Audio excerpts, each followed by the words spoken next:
देवघर में प्रधानमंत्री के कार्यक्रम में उनके स्वागत के लिए आए कीर्तन मंडली के एक सदस्य की तबीयत बिगड़ गई थी, जिसके बाद अस्पताल में उनकी मौत हो गई।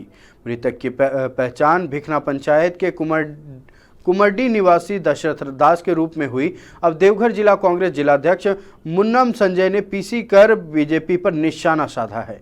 उन्होंने कहा कि दशरथ दास ने मोदी के सम्मान के लिए अपनी जान गंवा दी। कभी कोई कार्यक्रम की सफलता का श्रेय लेने में मशगूल रहे, लेकिन एक परिवार की मातम और सिसकियों पर किसी ने अपना ध्यान देने की जरूरत नहीं की।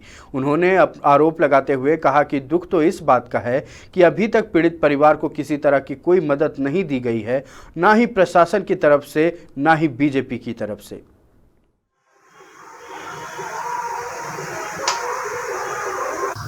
कैसे एक साजिश के तहत उस तथ्य को छिपाया गया। एक हमारे साथी दशरथ दास नामक व्यक्ति जो एक कीर्तन गायन करते थे, वो एक कलाकार थे और बीजेपी के कार्यकर्ताओं के कहने पर, उनके आग्रह पर एयरपोर्ट के दरवाजे पर जो दूसरा मंच बना था बाईं ओर, उस मंच पर उनका कार्यक्रम आयोजित था। वो लगातार धूप में छौनी छप्पर नहीं किया।